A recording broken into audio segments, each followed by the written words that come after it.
नमस्कार दोस्तों, आप सभी का स्वागत है आपके अपने YouTube चैनल पर।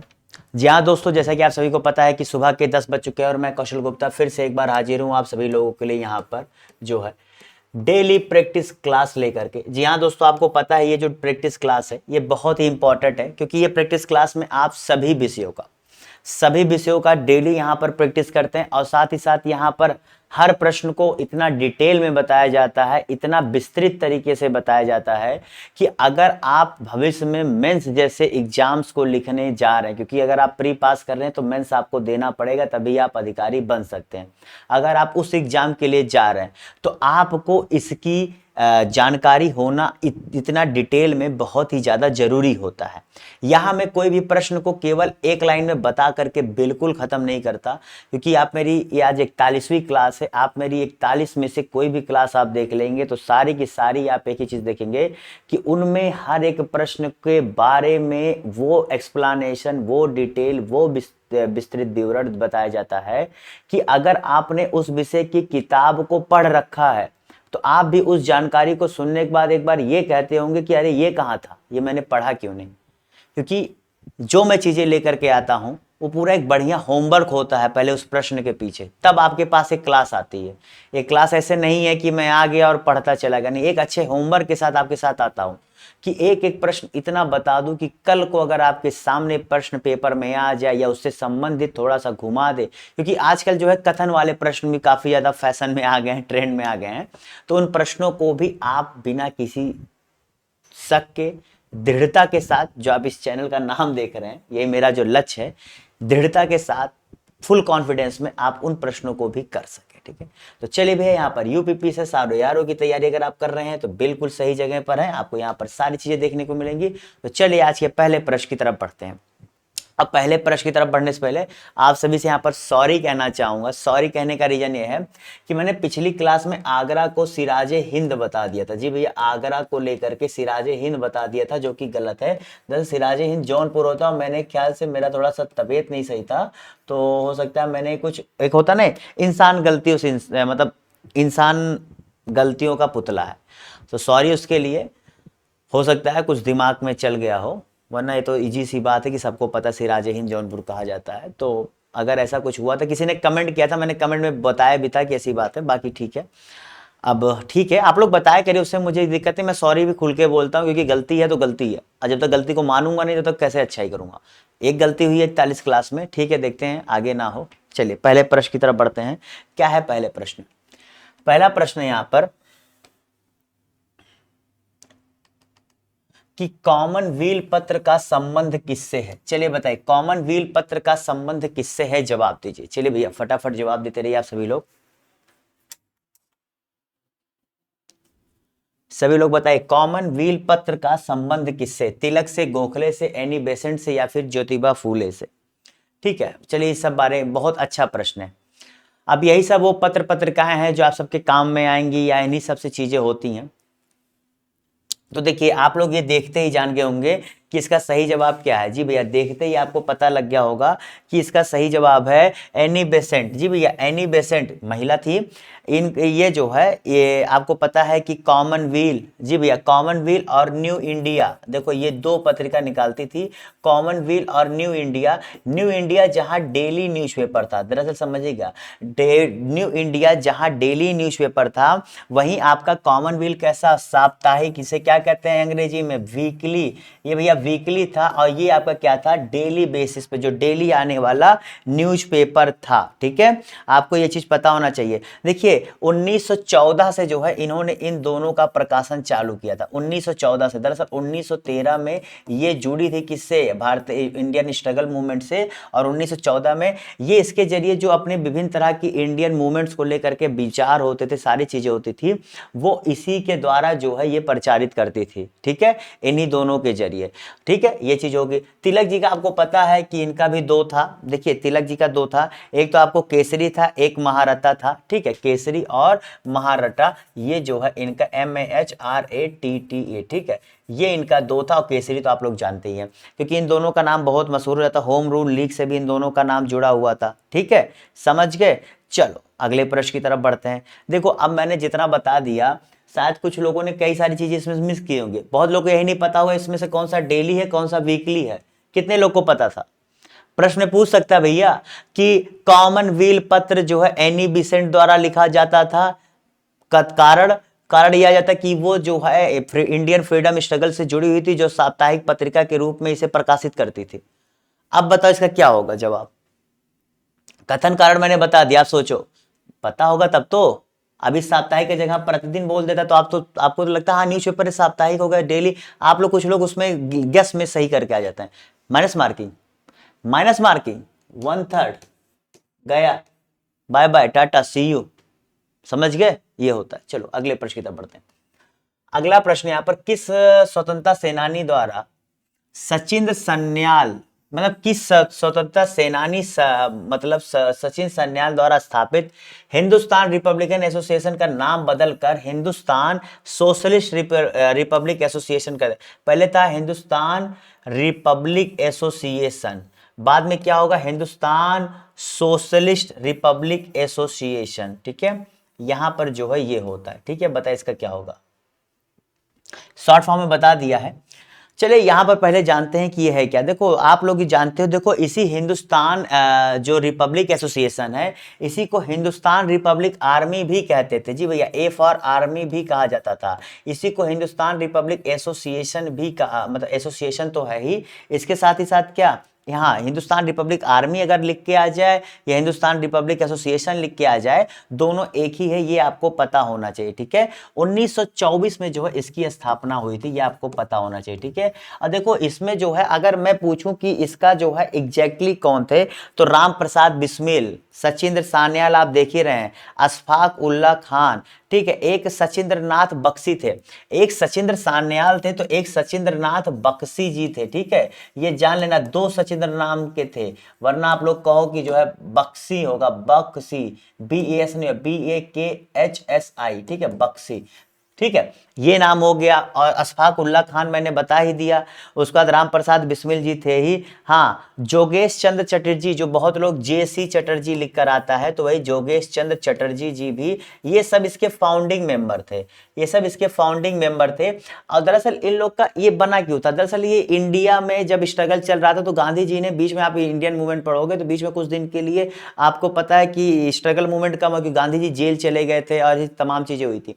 तो उस बीच में जो 1924 का पीरियड था, उसी बीच में क्या हुआ, ये सारी चीजें हो रही थी, तो इन लोग उग्रवादी थे, इन लोग को गांधी के रास्ते पसंद भी नहीं थे। ठीक है, तो इन्होंने इसकी स्थापना की थी। नाम जब बदला गया था तो चंद्रशेखर आजाद जी जब इसको ज्वाइन किए थे, जी भैया, चंद्रशेखर आजाद जी ने जब इसको ज्वाइन किया था तब हुआ था। ये 1928 में इसका नाम बदला गया था। ठीक है, 1928 में जो है इसका नाम बदला गया था। देखो इन लोगों ने अपना जो है एक मैनिफेस्टो जो है किया था, उसका नाम था द रिवोल्यूशनरी। जी भैया, द रिवोल्यूशनरी के नाम से इन्होंने अपना जो है एक मैनिफेस्टो जो है द रिवोल्यूशनरी, ये सारी चीजें बहुत इंपॉर्टेंट है। ठीक है, या क्रांतिकारी कह दो। ठीक है, रिवोल्यूशनरी का मतलब क्रांतिकारी के नाम से इन्होंने अपना मैनिफेस्टो लाया था। और जिसे लिखा किसने था, ये बहुत पूछा जाता है या बहुत कम लोग को, तो भैया वही सचिंद्र सान्याल जी द्वारा, सचिन सान्याल जी द्वारा जो है इसको लिखा गया था। द रिवोल्यूशनरी से अंग्रेजी में क्रांतिकारी कहते हैं। ठीक है, ये आपको पता होना चाहिए। और साथ ही साथ ये जो आप हिंदुस्तान रिपब्लिकन एसोसिएशन है, इसका संविधान लिखा गया था कहां पर? इलाहाबाद में। कब? 1923 में। 1923 में इसके संबंध में क्या लिखा गया था? संविधान लिखा गया था। और ये भैया कौन लिखा था, ये ऐसे पूछ लेगा तो इससे इसका जो संविधान लिखा है, मतलब इन्होंने अपने एसोसिएशन बनाया था, उन्होंने कहा था हम संविधान क्या होता है, किस प्रकार से काम करेगा, कौन करेगा, तो उसे बिस्मिल जी ने, राम प्रसाद बिस्मिल जी भैया, राम प्रसाद बिस्मिल जी ने जो है उसे लिखा था। ठीक है, क्लियर, ये पॉइंट आप जान लो। उसके बाद देखो इनके सेंटर्स बहुत जगह थे। अभी देखो इनका आगरा में भी था। ठीक है, उसके बाद अभी मैंने क्या बताया, इलाहाबाद में तो आप देख ही रहे, इलाहाबाद जो प्रयागराज हो गया, वाराणसी में भी था। ठीक है, वाराणसी में था, फिर उसके बाद क्या है, लखनऊ में था, ठीक है, लखनऊ में था। फिर उसके बाद इनका जो है आपका, मैं लिख दे रहा हूं आप लोग समझ लेना, सहारनपुर में था, सहारनपुर में, ठीक है, सहारनपुर में था। उसके बाद इनका शाहजहांपुर में था, ठीक है, ये दोनों अलग है, सहारनपुर और शाहजहांपुर दोनों अलग है, ठीक है। उसके बाद देखो इनकी दो एक विशेष जगह थी जहां पर ये बॉम्ब बनाते थे। बॉम्ब बनाने के लिए थोड़ा सा मैं ऊपर लिख रहा हूं, समझना, कलकत्ता और जो है क्या नाम है, कलकत्ता और देवगढ़। जी भैया, कलकत्ता और देवगढ़ में जो है ये बम बनाने के लिए जो है उनके क्या इस जगह का उपयोग करते थे। तो इतनी सारी चीजें मैंने आपको बता दी कि शायद आप लोग में से कितने लोग इन सारी चीजों को भी जानते नहीं होंगे, ठीक है। और इनका पूरा लक्ष्य पता है क्या था, इनका लक्ष्य था United Republic of the United states of India, Republic of the United states of India बनाने का इनका लक्ष्य था, ठीक है। कि इनका लक्ष्य क्या था, तो यूनाइटेड स्टेट्स ऑफ इंडिया क्या था, या Republic of United states of India की स्थापना करने का लक्ष्य था पूरे भारत को मिला करके, ठीक है। तो इतनी सारी चीजें मैंने आपको बता दी। पढ़े हो सारी चीजें, है तुम्हारे नोट्स में, अभी खोलो नोट्स, पढ़े हो ना, 2 बार बुक पढ़े हो, चलो बताओ है तुम्हारे नोट्स में, नहीं होगा, बहुत अच्छी तरीके से लिखा, इसीलिए कहता हूं ये चैनल सब्सक्राइब कर दो और पढ़ते रहो। एग्जाम तक यहाँ पर 1102 प्रश्न करा चुका हूँ, आज 41वां प्रैक्टिस सेट है, आज 1120 खत्म होगा। और ऐसे देख लो यहाँ पर ऐसे ही रोज चलता है भैया, रोज सुबह 10 बजे। बार बार कहता हूँ सब्जेक्ट वाइज तो मैं लाता ही हूँ, लेकिन इस पर इसको मैं छोड़ता नहीं हूँ। सब्जेक्ट वाइज मैं लाता हूँ लेकिन बहुत गिना चुना, क्योंकि मुझे पता है जब तक पेपर नहीं आता बच्चे सब्जेक्ट वाइज पढ़ते नहीं है। इसीलिए लेकिन मैं इसे डेली लेकर के आता हूँ कि यहां से इतना बता दूं ना कि तुम सब्जेक्ट वाइज पढ़ो तो तुम्हें लगे कि रिवीजन कर रहा हूं। बात समझो तुम। अगले प्रश्न की तरफ बढ़ते हैं। निम्नलिखित में से कौन सी गैस अम्लीय वर्षा के लिए क्या है, उत्तरदायी है, चलिए बताइए। मैं देखता हूं कितने लोग देख लेते हैं, सब कर लेते हैं, लेकिन उन्हें सब्सक्राइब करने में बहुत बड़ी दिक्कत होती है।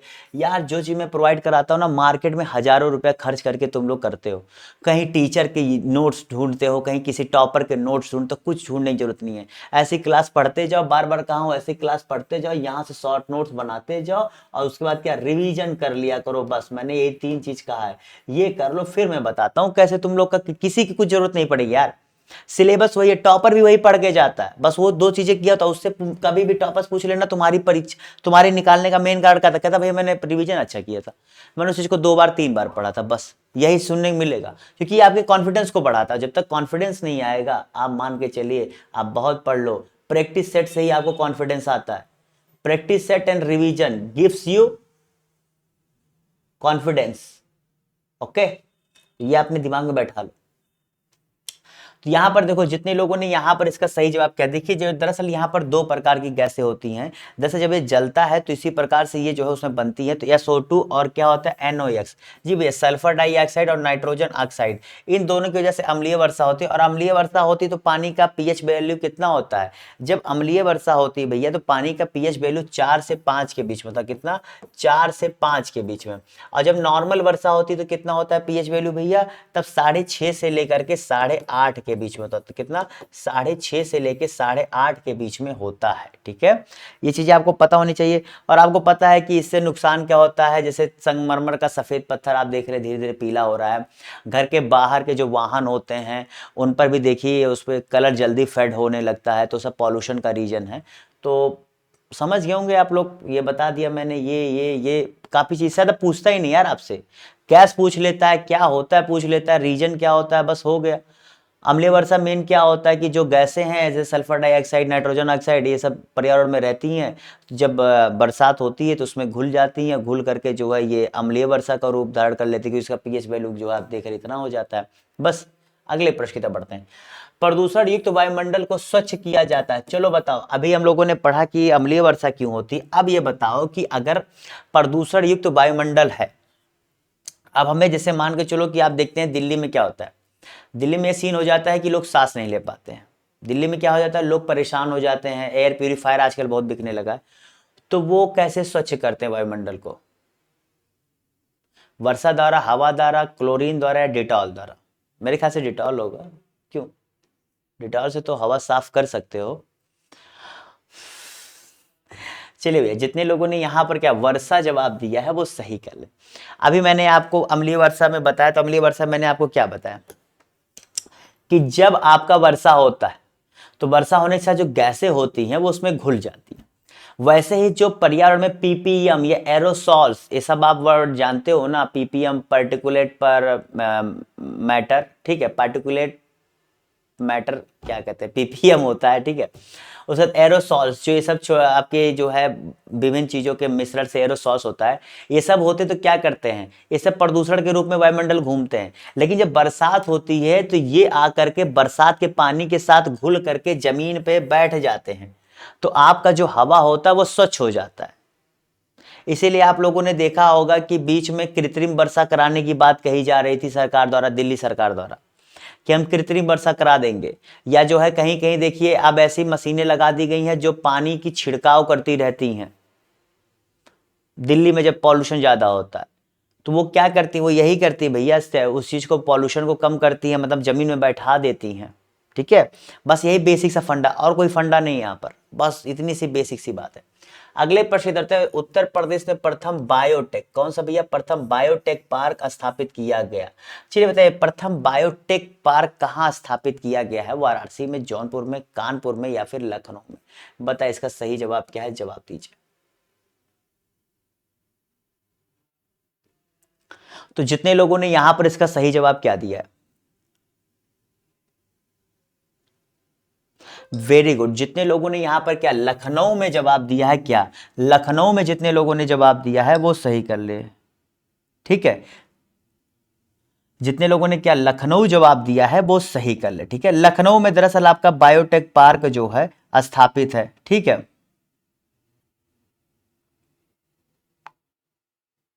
एक मिनट रुक जाइएगा।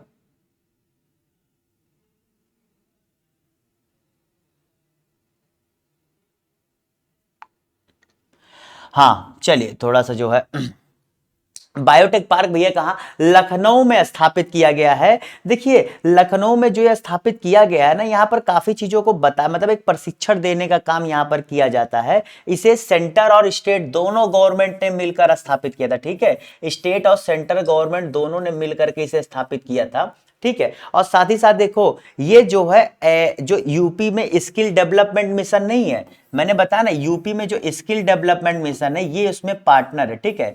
यूपी में जो स्किल डेवलपमेंट मिशन है ये उसका पार्टनर है, ठीक है। ये आपको पता होना चाहिए, जो आपका ये बायोटेक पार्क यहाँ पर स्थापित किया गया है, ठीक है। और ये आपको पता है। चलिए अगले प्रश्न की तरफ से बताइए, इसका सही जवाब क्या होगा। भारतीय अर्थव्यवस्था में उदारीकरण के बारे में पूछ रहा, बताइए।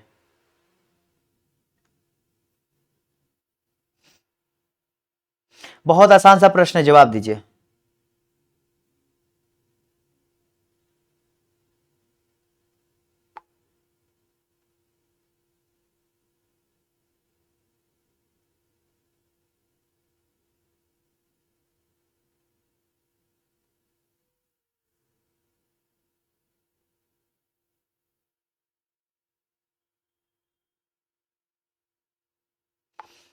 तो यहां पर जितने लोगों ने क्या जवाब दिया, बहुत समय मैंने दे दिया, ठीक है, बहुत समय दे दिया। देखिए इसका सही जवाब यहां पर आपको देख के लग गया होगा। देखिए वैसे यहां पर नाम तो वैसे मेरे ख्याल से पीबी नरसिम्हा राव जी होना चाहिए था, लेकिन यहाँ पर डॉक्टर मनमोहन सिंह दिया है, तो भी एक मतलब ठीक है। शायद यहाँ प्रश्न का उत्तर थोड़ा सा आप लोग भी चौंक गए होंगे कि हाँ, ये तो उस समय वित्त मंत्री थे, क्योंकि यहां पर तो ये सारे प्रधानमंत्रियों के नाम है, तो ये कहां से, ये जब प्रधानमंत्री थे उस समय चीजें आगे बढ़ चुकी थी, क्योंकि पीवी नरसिम्हा राव जी के बाद तो हमारे अटल बिहारी वाजपेयी जी आ गए थे, उसके बाद मनमोहन सिंह जी हमारे देश के प्रधानमंत्री बने थे। तो यहां पर क्या है कि मनमोहन सिंह जी का ही इनमें सही जवाब होगा। देखिए उदारीकरण थी क्या, उदारीकरण बेसिकली ये था कि आप यहां पर जो लाइसेंस राज चल रहा था ना, लाइसेंस राज चल रहा था, उसको खत्म कर दिया गया। मतलब यहां पर ये हो गया कि अगर आपको व्यापार करना है तो आप भी मुक्त रूप से व्यापार कर सकते हैं, लेकिन कुछ चीजों को छोड़ करके आपको किसी व्यापार के लिए स्पेशली लाइसेंस लेने की जरूरत नहीं थी। यही जो है उदारीकरण में जो है बहुत, जैसे तीन चीजें लाई गई थी आपको पता है, एक तो उदारीकरण, एक वैश्वीकरण, ठीक है, तो ये दो तीन, और एक क्या प्राइवेट जो निजीकरण, ये तीन चीजें जो लाई गई थी उन्हीं में से एक था। तो इसमें लाइसेंस व्यवस्था को समाप्त करने पर बहुत ज्यादा फोकस दिया गया था, ठीक है। इसमें उसके बाद केवल 7 या 10 चीजों पर ही लाइसेंस लेने की जरूरत थी, बाकी सब बंद हो गया था। अगला प्रश्न, किसानों के लिए किसान क्रेडिट कार्ड योजना कब लाई गई थी, बताइए। 2011, 12, 19, 98, 95, 96, 2000, 2001। बताइए इसका सही जवाब क्या होगा। चलिए बताइए भैया, बहुत ही आसान सा प्रश्न है, आपको पता होना चाहिए। बताइए इसका सही जवाब क्या होगा।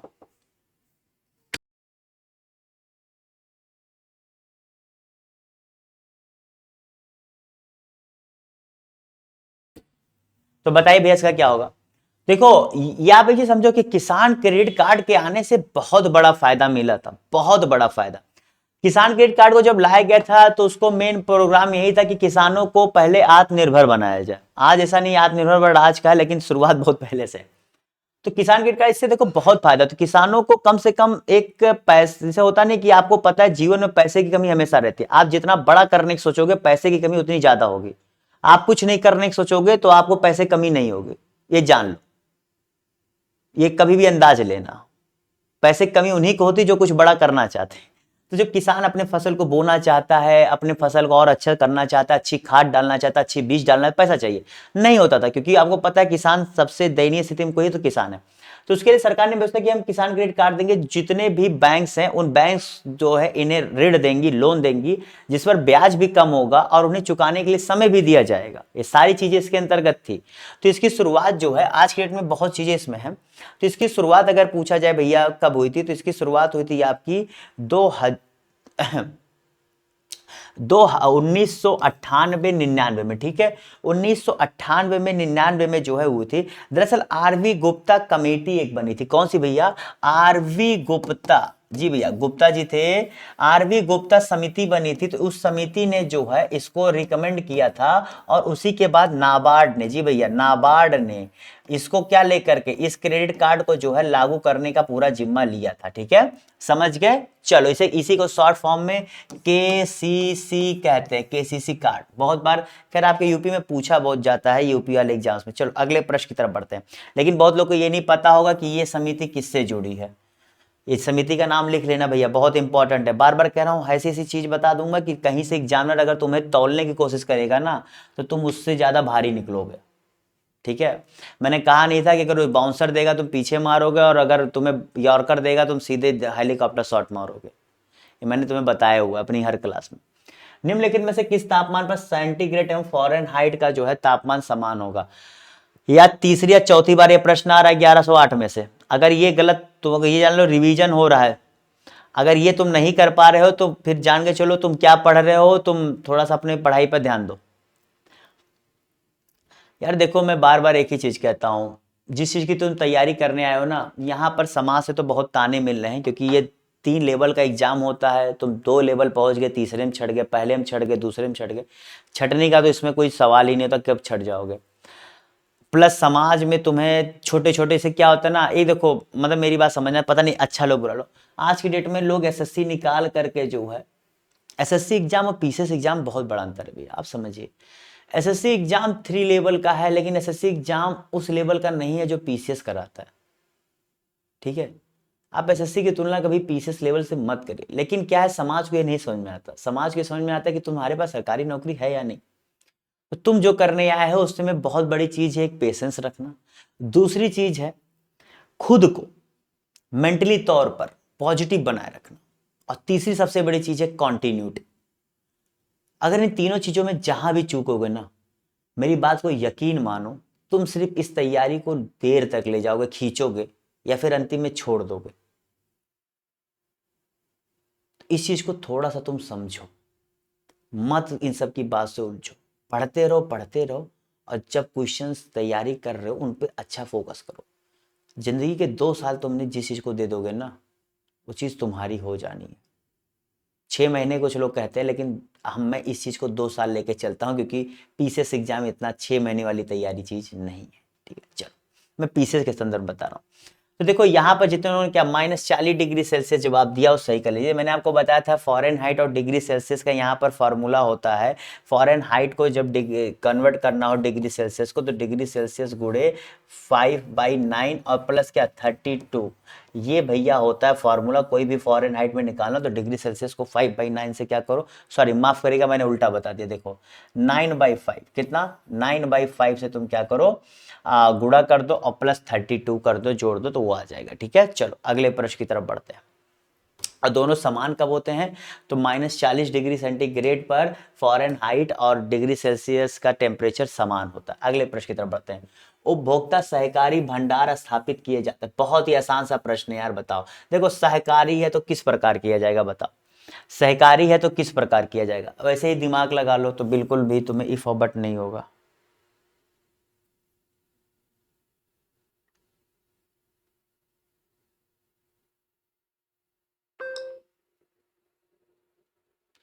तो जितने लोगों ने यहां पर इसका सही जवाब क्या दिया, जी भैया सदस्यों द्वारा, जितने लोगों ने क्या सदस्यों द्वारा जवाब दिया है वो सही कर ले। जी भैया जो ये भंडार होता है ये सदस्यों द्वारा जो है, ये सहकारी भंडार जो है स्थापित किए जाते हैं, क्योंकि सहकारी का मतलब ही होता है कि सदस्यों द्वारा निर्मित होता है, उनमें वो अपना पैसा डालते हैं, उनके द्वारा पूरी चीजें क्या मैनेज की जाती है। ठीक है, अगले प्रश्न की तरफ बढ़ते हैं।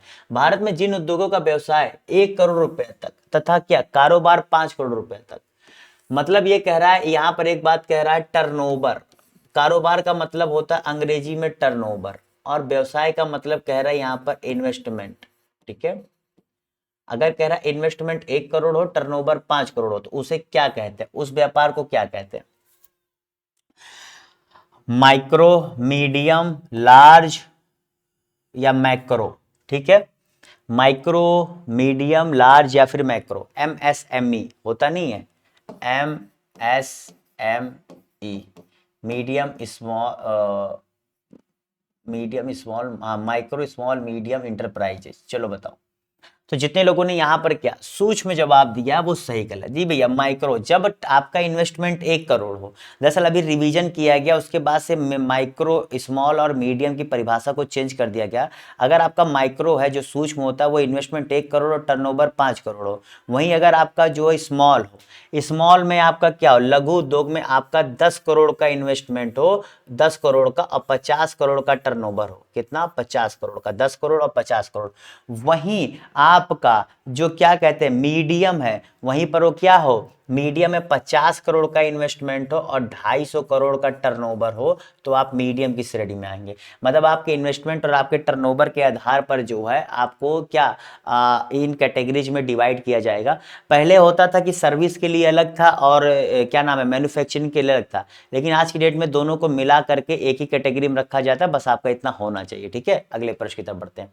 केंद्रीय गृह मंत्री अमित शाह ने अक्षर रिवर क्रूज, जी भैया अक्षर रिवर क्रूज कहां पर जो है लॉन्च किया है बताइए।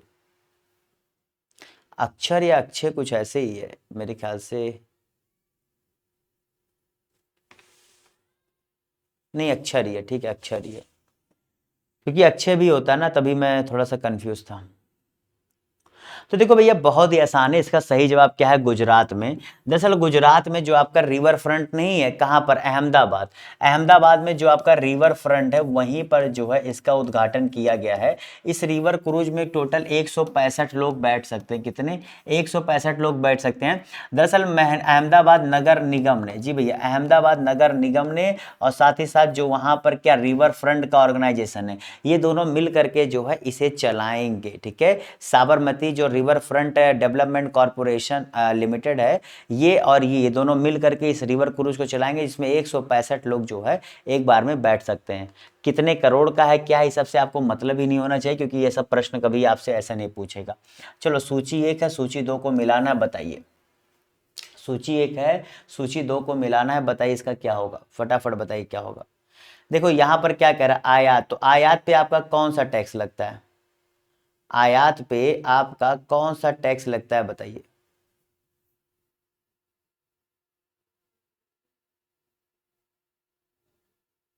तो इंपोर्ट पे कौन सा होता है भैया। तो देखो जितने लोगों ने यहां पर इसका सही जवाब क्या दिया है, कस्टम ड्यूटी। जी भैया देखो आपको पता है जो एसएससी करके जाते हैं वो कस्टम में नियुक्त होते हैं, तो कस्टम ड्यूटी आपके जो आयात वाले सामानों पर लगता है। ठीक है, फिर वहीं पर कारपोरेट टैक्स पर क्या होता है, कारपोरेट टैक्स क्या होता है, वो भैया आपकी कितनी आय होती है उस पर जो है आपका टैक्स लगता है। ठीक है, कैपिटल गेन टैक्स क्या होता है, कैपिटल गेन टैक्स मतलब आपने किसी चीज को बेच करके कितना मुनाफा कमाया, यानी कि आपने ओवरऑल कितना गेन किया इस पूरे प्रोसेस में, तो संपत्ति विक्रय पर। और उसके बाद क्या, सेंट्रल एक्सचाइज ड्यूटी। जी भैया सेंट्रल एक्सचाइज ड्यूटी जो होती है वो फैक्ट्री निर्मित वस्तुओं पे लगती है। तो सबका सामने सामने दिया था, इसका सही जवाब क्या, 1 2 3 4, यानी इसका सही जवाब क्या होगा, 1 2 3 4। ठीक है, अगले प्रश्न की तरफ बढ़ता हूं। एस्पिरेशनल डिस्ट्रिक्ट प्रोग्राम जिसे क्या कहते हैं भैया, शॉर्ट फॉर्म में एडीपी, एडीपी नीति आयोग ने कब शुभारंभ किया था बताओ, इसका कब किया था, जनवरी 2018, जनवरी 2017, जनवरी 2020, जनवरी 2016, बताइए। देखिए ये पूरा प्रोग्राम था क्या, इस प्रोग्राम के जरिए ये दिखाना था कि इन्होंने एक 5 थीम लिए थे, 5 सोशियो इकोनॉमिक थीम इन्होंने लिए थे कि इन फैक्टर्स के आधार पर ये देखेंगे कि कहां पर कितना जो है डेवलपमेंट हुआ है और कहां पर जो है हमें डेवलपमेंट करने की जरूरत है। तो जहां पर जरूरत है उसे जो है ये क्या एस्पिरेशनल डिस्ट्रिक्ट प्रोग्राम में शामिल करेंगे और शामिल करके उसे क्या करेंगे आगे लेकर जाएंगे। जैसे वहां पर हेल्थ और न्यूट्रिशन कितना है, तो हेल्थ और न्यूट्रिशन को उन्होंने 30% दिया था, फिर शिक्षा को 30% दिया था। देखो ये सारी चीजें बता रहा हूं, पता है ठीक है, वरना जान के चलो ठीक है। उसका दिन उन्होंने क्या वहां पर कृषि और जो क्या कहते हैं जो रिसोर्सेज है, मतलब कृषि और जो जल संसाधन और खेती, वो उसको लेकर उन्होंने क्या 20% दिया था। कृषि और जल संसाधन को लेकर 20% या 30-30 60 20-80 आपका 40 बच रहा है। तो 40 में इन्होंने जो है फिर अलग अलग पैमाने पर 30-30 60 होता, माफ करेगा 20-80 में बता रहा हूँ गलत ठीक है। उसका 10% इन्होंने ये देखा था कि वहां का इंफ्रास्ट्रक्चर कैसा वहां का इंफ्रास्ट्रक्चर कैसा है, और 10% उन्होंने देखा था कि वहां पर लोगों को फाइनेंशियल इंक्लूजन, मतलब कि वहां पर लोग फाइनेंशियली, मतलब जब फाइनेंशियल की जरूरत होती है तो किस प्रकार से, मतलब वहां पर बैंक है, लोग बैंक से जुड़े हैं कि नहीं है, लोग आदान प्रदान के लिए बैंक का प्रयोग करते नहीं है, मतलब लोन लेने के लिए किस प्रकार से रहते हैं। तो इन सब चीजों को देखते हुए इन्हीं 5 चीजों के आधार पर उन्होंने बताया, क्या क्या बताया, हेल्थ और न्यूट्रिशन, दूसरा मैंने क्या बताया 20% क्या था एग्रीकल्चर और वाटर रिसोर्सेज, और दूसरा यहाँ 30% मैंने क्या बताया था एजुकेशन, 10% आपका इंफ्रास्ट्रक्चर और 10% आपका क्या है फाइनेंशियल इंक्लूजन, और फिर क्या स्किल डेवलपमेंट। ठीक है, तो इसे जो चालू किया गया था भैया, इसका सही जवाब है आपका क्या जनवरी 2018 में, जो नीति आयोग ने इसे पूरी तरीके से अपने हैंडओवर में, अपने अंडर में लेकर के यहाँ पर सारी चीजें एक कर रहा था। और कई बार मैंने इसके बारे में बताया हुआ है, लेकिन ये 5 फैक्टर मैंने आपको इसलिए बता दिया कि हो सकता है मैंने अगर चर्चा ना किया की हो तो ये ऐसा पॉइंट है जो रिविजन करना जरूरी होता है, क्योंकि ये पॉइंट ऐसे होते हैं कुछ लोग भूल जाते हैं। ठीक है, तो ये चीजें वैसा होता है जो मैं रिविजन करा देना चाहता हूँ। अगले प्रश्न की तरफ बढ़ते हैं। नाबार्ड का मुख्यालय कहाँ है, चलो बताओ। ये कितनी बार मैंने इसका, कब हुआ था भैया इसकी स्थापना, कब हुआ था 12 जुलाई 1900, बताओ 12 जुलाई 1982। ठीक है, 12 जुलाई 1982 को इसकी स्थापना हुई थी। और कहाँ है भैया, तो इसका आप लोगों में से जितने लोगों ने सही जवाब क्या दिया है, मुंबई जवाब दिया, उस सही कर ले। अगले प्रश्न की तरफ बढ़ते हैं। निम्नलिखित में से किस वस्तु को प्लास्टिक मनी के रूप में जाना जाता है। चलो इससे आसान सा प्रश्न कुछ होगा। अगर तुम एक छात्र हो, तुम थोड़ा सा भी करंट अफेयर्स पढ़ रहे हो, थोड़ा सा भी अगर तुम क्या कहते हैं थोड़ा सा हट जाऊं, थोड़ा सा भी अगर तुम जो है चीज़ों को पढ़ रहे हो करंट अफेयर्स में या फिर इकोनॉमिक्स में, तो तुम्हें ये सब चीज़ें एकदम बिना किसी शक के पता होनी चाहिए। ठीक है, तो जितने लोगों ने यहां पर इसका सही जवाब क्या दिया, देखो भैया क्रेडिट कार्ड, डेबिट कार्ड। ठीक है, मतलब उसके जरिए जब आप ऐसे कार्ड्स का प्रयोग करके आप पैसा निकाल सकते हैं, उन्हें प्लास्टिक मनी कहा जाता है। मतलब होती तो प्लास्टिक ही है ना, लेकिन आपको पैसा चाहिए तो वो दिखाओ, मिल जाता है, मिल जाता है कि नहीं, तो वही चीज है। ठीक है, चलो अगले प्रश्न की तरफ बढ़ते हैं। अगला प्रश्न, नेशनल साइबर सिक्योरिटी कोऑर्डिनेटर के प्रमुख पद पर नियुक्त किया गया है, बताइए किसे नियुक्त किया गया है। National cyber security coordinator, current affair संबंधित प्रश्न है। ये क्या है, ये जो आपके देश के कुछ जो संस्थान है जिन्हें किस कैटेगरी में डाला गया भैया, हाँ ये हो गया ठीक, मुझे लगा शायद मेरा प्रश्न छूट गया। देखो दरअसल क्या होता है, जो आपके क्रिटिकल सेक्टर्स हैं, आपके देश में कुछ सेक्टर्स ऐसे जिन्हें क्रिटिकल सेक्टर्स कहा जाता है। क्रिटिकल सेक्टर्स कौन कौन से हैं, जैसे आपका बैंकिंग हो गया, आपका बिजली विभाग हो गया, आपके ऐसी चीजें जिसके बिना देश पूरी तरह से रुक, जैसे परिवहन विभाग हो गया, रेल विभाग हो गया, वायुयान विभाग हो गया, ऐसी चीजें जिसके बिना देश क्या करेगा, एक सेकंड भी अगर इसमें दिक्कत हुई तो पूरा देश रुक जाएगा, उन्हें क्रिटिकल सेक्टर्स में रखा जाता है।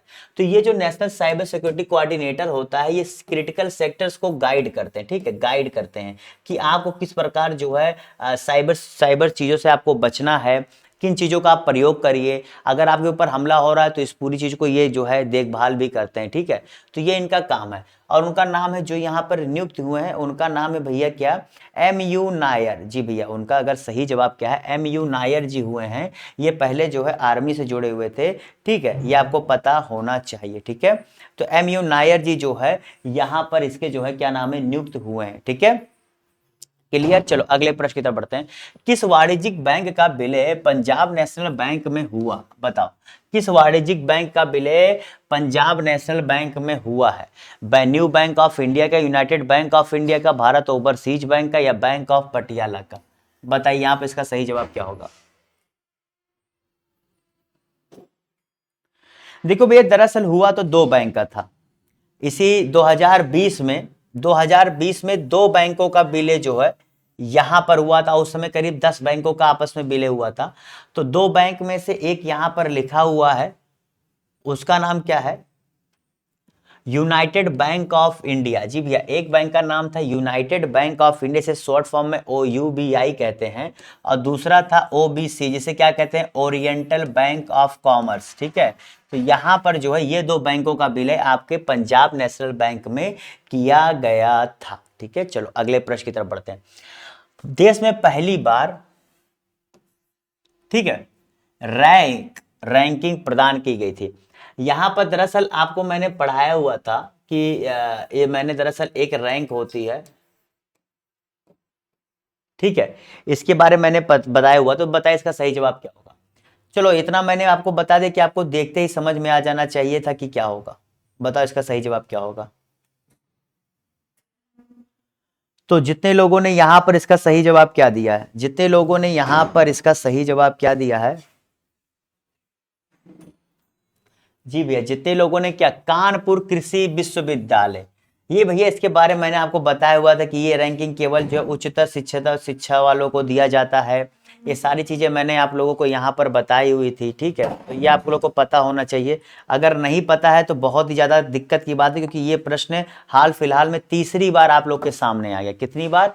तीसरी बार आप लोग के सामने यहाँ पर ये प्रश्न आ गया है। इतनी चीजें मैंने पीछे बताई हुई कि आपको पता होना चाहिए। ठीक है, नैक क्या है, ये क्या है। देखो ये क्लास जैसे तुम लोग देख रहे हो, अभी तुम लोग पास समय, अभी डेट नहीं आया, लेकिन ये क्लास के जो पिछले क्लासेज है तुम्हारे पास समय है मुश्किल से 30 35 36 मिनट क्लास होती है। तुम 1.5 पे करके देख लोगे तो यार तुम अगर दिन भर में 3 क्लास देख लोगे तुम पुराना रिवीजन कर लोगे जो मैंने पढ़ाया हुआ है।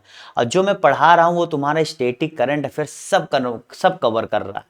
तो अगर तुम्हें क्लास अच्छी लगी और तुम्हें लग रहा है अरे सर यहाँ तो बहुत कुछ सीख लिया मैं, तो तुम काम करो, सब देखते चले जाओ, बहुत कुछ सीख जाओ। ये मैं अभी नहीं, ये तुम मुझसे पेपर बाद बताना कि क्या मेरी बात सही थी कि झूठ थी।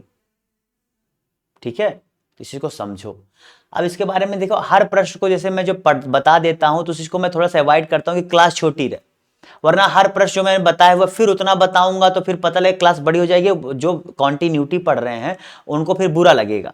बात समझिए, लेकिन तभी मैं कोशिश करता हूं बता दूं।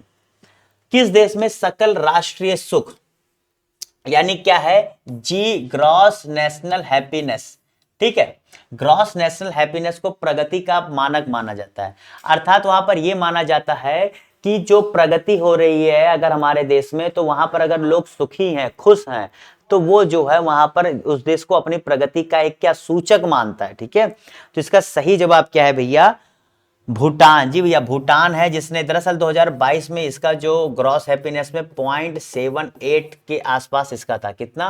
0.78 के आसपास इसका जो है इंडेक्स, मतलब इसका अपनी अंक आया था। एक के अंदर ही होता है भैया। ठीक है, चलो आज का आखिरी प्रश्न, और बताओ इसका सही जवाब क्या होगा। सामुदायिक विकास कार्यक्रम लागू किया गया था, बताइए, सामुदायिक विकास कार्यक्रम लागू किया गया था, बताइए इसका सही जवाब क्या होगा। अब बहुत ही इंपॉर्टेंट प्रश्न है आप लोग के। देखिए यूपी में क्या है ना, यूपी में दरअसल ऐसे प्रश्न जो है पूछे जाते हैं जो खास करके जो है जिनका एक अच्छा छाप रहा है। तो इसी, और ये प्रश्न पूरे पेपर में अगर 150 का मैं यूपी पीसेस लेकर चलो तो 150 में से ऐसे प्रश्न आपको 5-6 मिल जाते हैं जो योजनाओं पर स्टैटिक होते हैं। ठीक है, तो अगर आप लोग ऐसे क्या नाम है, ये सब में अगर आप पढ़े होंगे तो आप लोग को दिक्कत नहीं होगी आगे। ठीक है, तो बताओ यहां पर इसका क्या होगा। तो जितने लोगों ने ये किया 2 अक्टूबर, जी भैया 2 अक्टूबर 1952 को, कब भैया, 2 अक्टूबर 1952 को जितने लोगों ने जवाब दिया है वो सही कर ले। दरअसल इस कार्यक्रम को यूएसए की सहायता से जो है शुरू किया गया था। किसके? यूएसए की सहायता से शुरू किया गया था। और इसमें लगभग 55 कार्यक्रम, 55 प्रोग्राम इसके अंदर जो है लॉन्च किए गए थे। ठीक है, 55 प्रोग्राम इसके अंतर्गत लॉन्च किए गए थे। ठीक है, और इससे ज़्यादा जानने की क्या जरूरत है। डेट हो गया, किसकी सहायता से था, क्या था, आपको 1952 में यानी कि पहली पंचवर्षीय योजना में इसे लागू किया गया था, ये भी आप समझ गए होंगे। तो ये सब के अलावा और क्या ही बताया जाए, ठीक है। इससे ज़्यादा आप पूछेगा नहीं। 55 प्रोग्राम आपसे पूछ ले ऐसा तो मुझे उम्मीद नहीं है। जो भी आपसे पूछता है ऐसे प्रश्न, जो बहुत पूछे वाले प्रश्न पूछता है, तो बहुत स्टेटिक में, बहुत ज़्यादा डिटेल में नहीं पूछता है। हाँ, थोड़ा मोड़ा चीज़ें जानना हो जरूरी से, जो मैंने आपको बता दिया। और कभी और अगर ये प्रश्न आया तो इसके अलावा जो और बताना होगा बता दूंगा, क्योंकि कोशिश करता हूँ वो चीज़ें उस समय बता दूं। लेकिन अगर प्रश्न रिपीट होता है तो मेरी जरूरत होती है कि मैंने कहीं ये चीज़ मिस तो नहीं किया, जो मेरे नॉलेज में अचानक से आया हो वो मैं ऐड ऑन कर देता हूँ। क्योंकि अब जैसे पिछले वाले प्रश्न में आप कृषि विश्वविद्यालय बताने कुछ था ही नहीं, उसका नाम चंद्रशेखर है, वो कानपुर में है, नैक दिया जाता है, A++ ग्रेड मिला था, ये सारी चीजें मैंने उसमें बताई हुई हैं, तो मैं क्यों यहाँ पर रिपीट करूँ। उसे A+ मिला था शायद, A+ मिला था शायद, हाँ ठीक है, समझ गए। चलो इस साथ इस क्लास में समाप्त करते हैं। अगर क्लास अच्छी लगी हो भैया तो लाइक जरूर कर दियो, और सब्सक्राइब अभी तक नहीं किया कर दे। और डेली इस क्लासेज के लिए आप लोग सुबह 10 बजे अपनी घड़ी के अलार्म को सेट कर लीजिए। यहाँ पर रोज सुबह 10 बजे मिलेगा। शाम को 7 बजे भी क्लास होती है, लेकिन अभी नहीं चल रही है क्योंकि आप लोग पढ़ना नहीं चाह रहे हो, जब तक डेट नहीं आएगा आप लोग पढ़ना नहीं चाह रहे हो, इसलिए मैंने शाम को 7 बजे क्लास बंद कर दी। अभी डेली प्रैक्टिस सेट क्लास चल रही, वही देखते रहिए। और हर संडे को, जी भैया, हर संडे को जो यहाँ पर करंट अफेयर्स स्पेशल क्लास होती है से जरूर देख लिया करो, मैंने कई बार बताया हुआ है। इसके साथ bye bye, tata, see you, फिर मिलेंगे, तब तक के लिए हैव अ गुड डे।